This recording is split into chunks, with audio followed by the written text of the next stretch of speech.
Sir, ಶ್ರಾದ್ದದಲ್ಲಿ ಮೊದಲು ಊಟ ಮಾಡುವಂತಹ ಬ್ರಾಹ್ಮಣರು ಮತ್ತು ಶ್ರಾದ್ದ ಮಾಡುವವರು ಊಟದ ಸಮಯದಲ್ಲಿ ಪರಿಶೇಚನೆ ಮಾಡಬೇಕಾದ್ರೆ ಚಿತ್ರಾಹುತಿಯನ್ನು ಇಡಬೇಕೇ ಇಡಬಾರ್ದೆ ಅನ್ನೋದು ತುಂಬ ಜನ ಫೇಸ್ಬುಕ್ಕು, ಇನ್ಸ್ಟಾಗ್ರಾಮು, ಬ್ರಾಹ್ಮಣ ಕಮ್ಯುನಿಟಿಗಳಲ್ಲಿ, ಬ್ರಾಹ್ಮಣ ಪೇಜ್ಗಳಲ್ಲಿ ತುಂಬ ಜನ ಕೇಳಿದ್ದಾರೆ. ತುಂಬ ಜನಕ್ಕೆ ಇದ್ರ ಬಗ್ಗೆ ಡೌಟ್ ಇದೆ. ಇದನ್ನು ಶಾಸ್ತ್ರದಲ್ಲಿ ಏನು ಹೇಳಿದೆ ಅನ್ನೋದನ್ನು ದಯವಿಟ್ಟು ತಿಳಿಸ್ಕೊಡಿ ಸರ್. ಸರ್ವೇಭ್ಯೋ ಋಷಿಭ್ಯೋ ನಮಃ, ಸರ್ವೇಭ್ಯೋ ಶಾಸ್ತ್ರ ಪ್ರವರ್ತಕೇಭ್ಯೋ ನಮಃ. ಬಂಧು ಮಿತ್ರರೇ,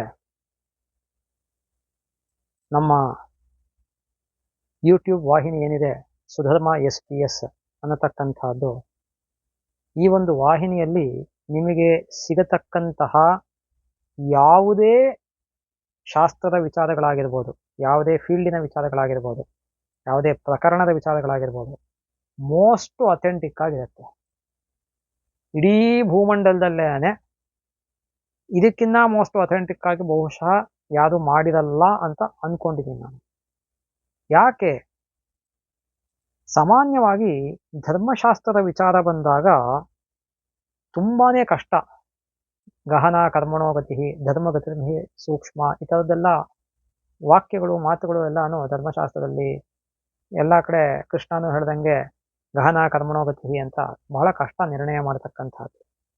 ಯಾಕೆ ಅಂದರೆ ಋಷೀಣಾಂ ನೈಕಮತ್ಯಂ ಅಂತ ಸಂಸ್ಕೃತದಲ್ಲಿ ಒಂದು ಮಾತಿದೆ. ಋಷಿಗಳಲ್ಲೇ ಭಿನ್ನಾಭಿಪ್ರಾಯಗಳಿರುತ್ತೆ ಕೆಲವು ಸತಿ, ಹೇಳಕ್ಕಾಗಲ್ಲ. ಅವಾಗ ಈ ಋಷಿನ ಫಾಲೋ ಮಾಡಬೇಕು, ಆ ಋಷಿನ ಫಾಲೋ ಮಾಡಬೇಕು ಅನ್ನೋ ಡೌಟ್ಗಳೆಲ್ಲ ಎಂತೆಂಥ ದೊಡ್ಡ ದೊಡ್ಡ ಪಂಡಿತಗಳಿಗೆ ಎಷ್ಟೋ ಸತಿ ಬಂದ್ಬಿಟ್ಟಿವೆ. ಸಾಮಾನ್ಯ ಮನುಷ್ಯರ ಬಗ್ಗೆ ಮಾತಾಡೋದೇ ಇಲ್ಲ.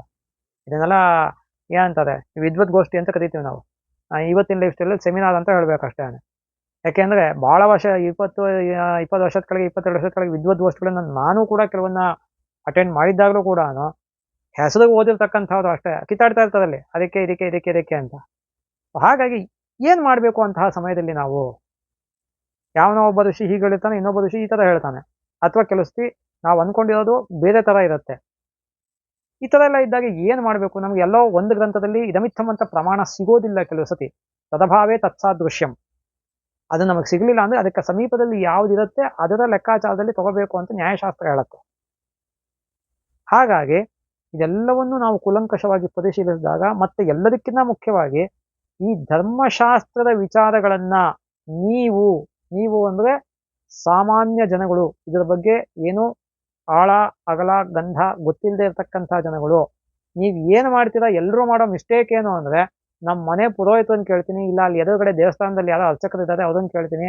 ದೇವಸ್ಥಾನದ ಪುರೋಹಿತರಾಗಲಿ, ನಿಮ್ಮ ಮನೆ ಪುರೋಹಿತರಾಗಲಿ, ಅಥವಾ ಇನ್ಯಾವನು ಅಸ್ಟ್ರಾಲಜರ್ ಆಗಲಿ, ಇವ್ರುಗಳು ಯಾರೂ ಸಂಸ್ಕೃತ ಶಾಸ್ತ್ರ, ಧರ್ಮಶಾಸ್ತ್ರ ಮೂಲ ಗ್ರಂಥಗಳು ಇದನ್ನೆಲ್ಲವನ್ನು ಮೋಸ್ಟ್ ಅಥೆಂಟಿಕ್ ಆಗಿ ಮತ್ತೆ ಅಗಾಧವಾಗಿ ಓದಿರೋದಿಲ್ಲ. ಸ್ಪಷ್ಟವಾಗಿ ಅರ್ಥ ಮಾಡ್ಕೊಳ್ಳಿ ಅದನ್ನ. ಹಾಗಾದ್ರೆ ನೀವು ಯಾರನ್ನು ಕನ್ಸಲ್ಟ್ ಮಾಡಬೇಕು? ಫಸ್ಟ್ ಕನ್ಸಲ್ಟ್ ಮಾಡಬೇಕಾದ ಯಾರನ್ನ ಅನ್ನೋದನ್ನ ತಿಳ್ಕೊಳ್ಳಿ. ಫಸ್ಟು ನೀವು ಯಾರನ್ನ ಕನ್ಸಲ್ಟ್ ಮಾಡ್ತಿರೋ, ನೀವು ಯಾರನ್ನಾದರೂ ಕನ್ಸಲ್ಟ್ ಮಾಡಿ. ನನ್ನ ಬಿಟ್ಟು ಇನ್ಯಾರನ್ನಾದರೂ ಕನ್ಸಲ್ಟ್ ಮಾಡಿ.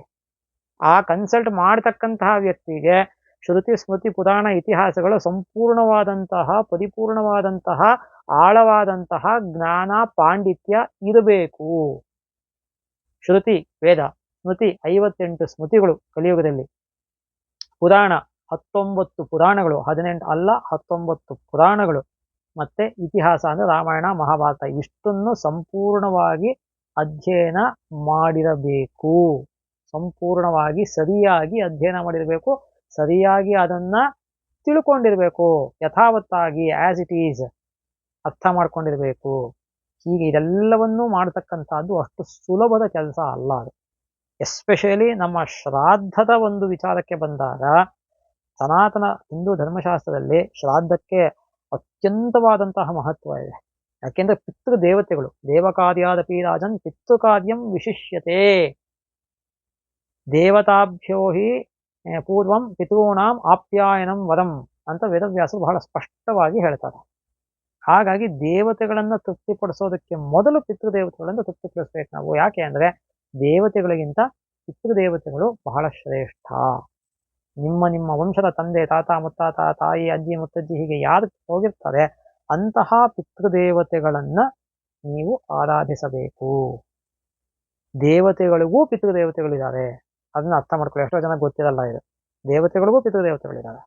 ಹಾಗಾಗಿ ಅಂತಹ ಪಿತೃದೇವತೆಗಳನ್ನ ಆರಾಧನೆ ಮಾಡಬೇಕು ಅಂದ್ರೆ ಶ್ರಾದ್ದವನ್ನು ಮಾಡಬೇಕು. ಶ್ರಾದ್ದ ಅಂದ್ರೆ ಶ್ರದ್ಧೆಯ ಯತ್ಕಿಂಚಿತ್ ದೀಯತೆ ತತ್ ಶ್ರಾದ್ದಂ. ಶ್ರದ್ಧೆಯಿಂದ ನೀವು ಏನನ್ನ ಯಾರಿಗೆ ಕೊಡ್ತೀರಾ ಇದನ್ನ ಶ್ರಾದ್ದ ಅಂತ ಕರೀತಕ್ಕಂಥದ್ದು. ಹಾಗಾಗಿ ಈ ಶ್ರಾದ್ದವನ್ನ ಮಾಡಬೇಕಾದ್ರೆ ಒಂದು ಪದ್ಧತಿ ಪ್ರಕಾರ, ಸಂಪ್ರದಾಯದಲ್ಲೂ ಇದೆ, ಪದ್ಧತಿನಲ್ಲೂ ಇದೆ. ಎರಡಕ್ಕೂ ಡಿಫರೆನ್ಸ್ ಅನ್ನು ನಾನು ಬಹಳ ಹಿಂದೆನೇ ಹೇಳಿದ್ದೀನಿ, ಅದನ್ನೆಲ್ಲ ನೀವು ಯೂಟ್ಯೂಬಲ್ಲಿ ನೋಡ್ಕೋಬಹುದು. ಒಂದು ಪದ್ಧತಿ ಅಥವಾ ಸಂಪ್ರದಾಯದ ಪ್ರಕಾರ ಬ್ರಾಹ್ಮಣರನ್ನ ನಿಮಂತ್ರಣ ಮಾಡಿರ್ತಾರೆ. ನಿಮಂತ್ರಣ ಅಂದ್ರೆ ಅವ್ರನ್ನ ಫಸ್ಟ್ ಶ್ರಾದ್ದವಾದ ಅಡಿಗೆ ಆದ್ಮೇಲೆ ಮೊದಲು ಅವರಲ್ಲಿ ಪಿತೃದೇವತೆಗಳು ಆವಾಹನೆ ಆಗಿರ್ತಾರೆ. ಸ್ಟಾರ್ಟಿಂಗ್ ಅಲ್ಲೇ ಆವಾಹನೆ ಆದ್ಮೇಲೆ ಲಾಸ್ಟ್ ಅಲ್ಲಿ ವಿಸರ್ಜನೆ. ಪಿತೃಪೂರ್ವಕಂ ವಿಸರ್ಜಯೇತ್ ಅಂತ ಹೇಳೋ ಶಾಸ್ತ್ರದಲ್ಲಿ. ಹಾಗಾಗಿ ಆವಾಹನೆ ಆಗಿರುತ್ತೆ. ವಿಶ್ವ ದೇವಸ್ಥಾನ, ಪಿತೃಸ್ಥಾನ, ವಿಷ್ಣು ಸ್ಥಾನ. ಈ ವಿಷ್ಣು ಸ್ಥಾನ ಅನ್ನೋದಕ್ಕೆ ಮುಂದಕ್ಕೆ ಯಾವಾಗಾದ್ರೂ ಸಪರೇಟ್ ಆಗಿ ಅದಕ್ಕೆ ವಿಡಿಯೋ ಮಾಡ್ತೀನಿ. ವಿಷ್ಣು ಸ್ಥಾನವನ್ನ ಎಷ್ಟೋ ಜನ ಹಾಕೋದೇ ಇಲ್ಲ. ಅದಕ್ಕೆ ತಾರ್ಕಿಕವಲ್ಲದಂತಹ, ಎಲ್ಲೂ ಶಾಸ್ತ್ರದಲ್ಲಿ ಹೇಳಿಲ್ದೇ ಇರ್ತಕ್ಕಂತಹ ಅದೇನೋ ದೇವರೆಲೆ ಅಂತ ಹಾಕ್ತಾರೆ. ಅದೇನೋ ನಂಗಂತೂ ಗೊತ್ತಿಲ್ಲ ಅದು. ಯಾಕೆಂದ್ರೆ ನಾನು ಶ್ರಾದ್ದವನ್ನು ಮಾಡಿಸಿದ್ರೆ ದೇವರೆಲೆ ಅಂತ ಹಾಕ್ತಲ್ಲ, ನಾನು ವಿಷ್ಣು ಸ್ಥಾನ ಅಂತಾನೆ ಹಾಕಿಸ್ತೇನೆ. ಹಾಗಾಗಿ ಈ ಒಂದು ವಿಶ್ವ ದೇವಸ್ಥಾನ, ಪಿತೃಸ್ಥಾನ, ವಿಷ್ಣು ಸ್ಥಾನ, ಈ ಸ್ಥಾನಗಳಿಗೆ ಬ್ರಾಹ್ಮಣರನ್ನ ಧರ್ಮಶಾಸ್ತ್ರದ ಪ್ರಕಾರ ವಿಶ್ವ ದೇವಸ್ಥಾನಕ್ಕೆ ಇಬ್ಬರು, ಪುರೂರವ ಆದ್ವ ಸಮನೇಕ ವಿಶ್ವದೇವ ಪ್ರತಿ ಸಾಂವತ್ಸರಿಕ ಶ್ರಾದ್ದದಲ್ಲಿ, ಪಿತೃ ಪಿತೃಸ್ಥಾನಕ್ಕೆ 3 ಜನನ್ನ, ವಿಷ್ಣು ಸ್ಥಾನಕ್ಕೆ 1, 2 3 5 + 1 6 ಜನನ ಕೂಡಿಸ್ಬೇಕು ಅಂತ ಹೇಳುತ್ತೆ. ಕಲಿಯುಗದಲ್ಲಿ ಬ್ರಾಹ್ಮಣರ ಅಭಾವ ಇದೆ, ಅದನ್ನ ಕಡೆ ಪಕ್ಷ ಒಬ್ಬೊಬ್ಬರನ್ನಾದ್ರೂ ಕೂಡಿಸ್ಬೇಕು ಅನ್ನೋದನ್ನ ಶಾಸ್ತ್ರ ಗ್ರಂಥಗಳೇ ಹೇಳಿದೆ. ಹಾಗಾಗಿ ಈ 3 ಜನನ್ನು ಕೂಡ ಕೂಡಿಸ್ಬೇಕಾಗತ್ತೆ. ಈ ಕೂಡಿಸಿದಂತಹ ಅಥವಾ ಕೂತಿರ್ತಕ್ಕಂತಹ ಈ ನಿಮಂತ್ರಿತ ಬ್ರಾಹ್ಮಣರು ಅಂತ ಕರಿತೀವಿ ನಾವು. ಶ್ರಾದ್ದದಲ್ಲಿ ಮೊದಲು ಫಸ್ಟ್ ಬ್ಯಾಚ್, ನಿಮ್ಗೆ ಅರ್ಥವಾಗುವಂಗೆ ಮೊದಲ ಪಂಕ್ತಿನಲ್ಲಿ ಪೂರ್ವ ಪಂಕ್ತಿ ಅಂತ ಟೆಕ್ನಿಕಲ್ ಆಗಿ ಕರಿತೀವಿ ಅದನ್ನ. ಪೂರ್ವ ಪಂಕ್ತಿನಲ್ಲಿ ಅಂದ್ರೆ ಮೊದಲನೇ ಫಸ್ಟ್ ಬ್ಯಾಚ್ ಅಲ್ಲಿ ಯಾರು 3 ಜನ ಅಥವಾ 2 ಬ್ರಾಹ್ಮಣರು ಊಟ ಮಾಡ್ತಾರೆ, ಇದು ಈ ನಿಮಂತ್ರಿತ ಬ್ರಾಹ್ಮಣರು ಅಂತ ಕರಿತೀವಿ ನಾವು ಅವ್ರನ್ನ. ಅವರು ಊಟ ಮಾಡ್ಬೇಕಾದ್ರೆ ಪರಿಶೇಚನೆ ಮಾಡಿದ ಮೇಲೆ ಚಿತ್ರಾಹುತಿ ಇಡಬೇಕೇ ಬೇಡವೇ ಅನ್ನೋದ್ರ ಬಗ್ಗೆ ತುಂಬಾ ಜನಕ್ಕೆ ಒಂದು ಡೌಟ್ ಇದೆ, ಪ್ರಶ್ನೆ ಅಥವಾ ಡೌಟ್, ಸಂಶಯ ಇದೆ. ಮತ್ತೆ ಶ್ರಾದ್ದ ಕರ್ತೃಗಳು ಕೂಡ ಯಾರು ಶ್ರಾದ್ದವನ್ನು ಮಾಡಿರ್ತಾರೆ, ಒಬ್ಬನೋ ಇಬ್ಬನೋ 3 4 5 ಎಷ್ಟು ಜನ ಮಕ್ಳು ಇರ್ತಾರೋ ಹೋಗಿರ್ತಕ್ಕಂಥವನೇ ಆ ಶ್ರಾದ್ದವನ್ನು ಮಾಡ್ತಕ್ಕಂತಹ ಮಕ್ಕಳು, ಅವರನ್ನ ಕರ್ತೃಗಳು, ಶ್ರಾದ್ದ ಕರ್ತೃಗಳು ಅಂತ ಕರಿತೀವಿ. ಇವುಗಳು ಕೂಡ ಊಟ ಮಾಡ್ಬೇಕಾದ್ರೆ ಪರಿಶೇಚನೆ ಮಾಡಿದ್ಮೇಲೆ ಚಿತ್ರಾಹುತಿಯನ್ನ ಇಡಬೇಕೇ ಬೇಡವೇ ಅನ್ನೋದ್ರ ಬಗ್ಗೆ ತುಂಬಾನೇ ಜನಗಳಲ್ಲಿ ಗೊಂದಲ, ಪ್ರಶ್ನೆ, ಸಂಶಯ ಎಲ್ಲಾನು ಇದೆ. ಅದಕ್ಕೆ ಶಾಸ್ತ್ರದಲ್ಲಿ ಒಂದು ಪ್ರಮಾಣ ಶ್ಲೋಕ ಇದೆ. ಶ್ರಾದ್ಧೆ ವಿವಾಹೆ ಯಜ್ಞೇ ಚ ಗಯಾಯಾಂ ನಿಶಿಸೂತಕೆ ಯದಿ ಚಿತ್ರಬಲಿಂ ದದ್ಯಾತ್ ರೌರವಂ ನರಕಂ ವ್ರಜೇತ್. ಶ್ರಾದ್ಧೆ ವಿವಾಹೆ ಯಜ್ಞೇ ಚ ಗಯಾಯಾಂ ನಿಶಿಸೂತಕೆ. ಶ್ರಾದ್ಧೆ ಮೊದಲನೇ ಪದ ತಗೊಂಡಿರೋದೇ ಅಲ್ಲಿ, ಅದು ಶ್ರಾದ್ಧೆ. ಶ್ರಾದ್ದದಲ್ಲಿ ಯಾವುದೇ ಶ್ರಾದ್ದ ಮಾಡ್ತಾರೆ ನೀವು, ಶ್ರಾದ್ಧೆ. ವಿವಾಹೆ ವಿವಾಹ, ಮದುವೆ ಮಂಟಪದಲ್ಲಿ, ಮದುವೆ ಮನೆಯಲ್ಲಿ. ಯಜ್ಞೇಚ ಯಾವುದೇ ಯಜ್ಞ ಯಾಗಾದಿಗಳನ್ನು ಮಾಡಿದಂತಹ ಜಾಗದಲ್ಲಿ ಅದರ ನಿಮಿತ್ತವಾಗಿ ಊಟ ಹಾಕಿದಾಗ. ಕರೆಕ್ಟಾಗಿ ಅರ್ಥ ಮಾಡ್ಕೊಳ್ಳಿ. ಶ್ರಾದ್ಧೆ ವಿವಾಹೆ ಯಜ್ಞೇಚ ಗಯಾಯಾಮ್, ಗಯಾಕ್ಷೇತ್ರದಲ್ಲಿ ನೀವು ಶ್ರಾದ್ದವನ್ನ ಮಾಡಿದಾಗ ಅಲ್ಲಿ ಭೋಜನಕ್ಕೆ ಕೂತಾಗ ನೀವು, ಬ್ರಾಹ್ಮಣರು ಕೂತಿರ್ಲಿ ಅಥವಾ ಮಾಡ್ದವನೇ ಕೂತಿರ್ಲಿ, ಯಾವುದೇ ಆಗಿರ್ಲಿ, ಗಯಾಯಾಮ್ ನಿಶಿ ಸೂತಕೆ. ನಿಶಿ ಅಂದ್ರೆ ಸೂರ್ಯ ಅಸ್ತ ಆದ ನಂತರದಲ್ಲಿ, ರಾತ್ರಿ ಕಾಲದಲ್ಲಿ. ಸೂತಕೆ ಅಶೌಚ ಇದ್ದಾಗ, ಮೃತಾಶೌಚ ಆಗ್ಲಿ ಜಾತಾಶೌಚ ಆಗ್ಲಿ ಯಾವುದೇ ಆಗಿರ್ಲಿ, ನೀವು ಯಾವ್ದನ್ನು ಫಾಲೋ ಮಾಡ್ತೀರೋ ಅದು ನಿಮಗ್ ಬಿಟ್ಟಿದ್ದು. ಈ ಇಷ್ಟು ಸಂದರ್ಭಗಳಲ್ಲಿ ಯದಿ ಚಿತ್ರಬಲಿಂ ದದ್ಯಾತ್, ಒಂದು ವೇಳೆ ಚಿತ್ರಬಲಿಯನ್ನ, ಚಿತ್ರಾಹುತಿಯನ್ನ ಇಡ್ತು ಅಂದ್ರೆ ರೌರವಂ ನರಕಂ ವ್ರಜೇತ್, ರೌರವ ಅನ್ನತಕ್ಕಂತಹ ನರಕಕ್ಕೆ ಹೋಗ್ತಾನೆ ಆ ವ್ಯಕ್ತಿ ಅನ್ನೋದನ್ನ ಬಹಳ ಸ್ಪಷ್ಟವಾಗಿ ಶಾಸ್ತ್ರದಲ್ಲಿ ಶ್ಲೋಕವನ್ನ ಪ್ರಮಾಣ ಸಹಿತವಾಗಿ ಹೇಳಿದ್ದಾರೆ.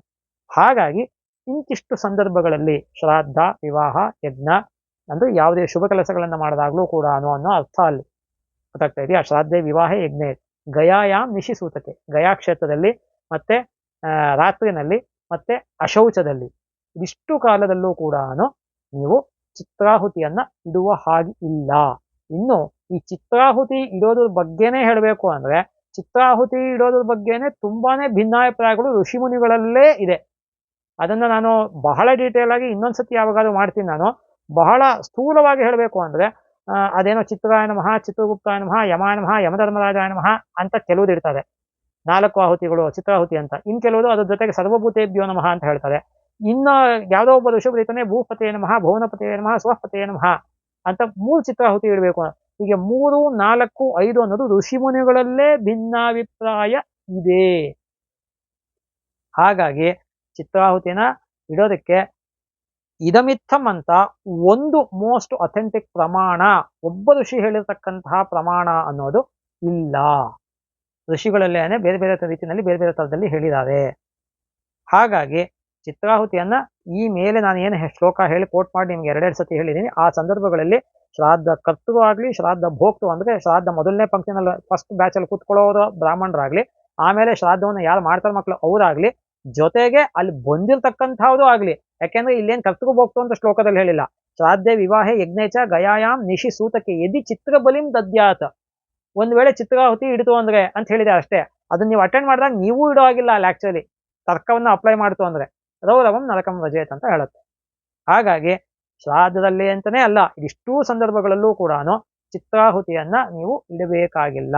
ಇದರ ಬಗ್ಗೆ ನಿಮಗೇನಾದ್ರು ಹೆಚ್ಚಿನ ಪ್ರಶ್ನೆ ಸಂಶಯ ಇತ್ತು ಅಂದ್ರೆ ಇಲ್ಲಿ ವಾಟ್ಸಾಪ್ ನಂಬರ್ ನಮ್ದು ಡಿಸ್ಪ್ಲೇ ಏನಾಗ್ತಾ ಇದೆ ಅದಕ್ಕೆ ನೀವು ಮೆಸೇಜ್ ಮಾಡ್ತು ಅಂದ್ರೆ ಅಥವಾ ಅಲ್ಲೇ ಕಮೆಂಟ್ ಮಾಡ್ತು ಅಂದ್ರೆ ನಾವು ಅದಕ್ಕೆ ನಿಮಗೆ ಸರಿಯಾದಂತಹ ವಿವರಣೆಯನ್ನು ಕೊಡೋದಕ್ಕೆ ಪ್ರಯತ್ನ ಪಡ್ತೀವಿ. ಇಷ್ಟು ಹೇಳ್ತಾ ನಿಮಗೆ ಸರ್ವೇ ಸುಜನಾ ಸುಖಿನೋ ಭವಂತು, ಸಮಸ್ತ ಸನ್ಮಂಗಳಾನಿ ಭವಂತು.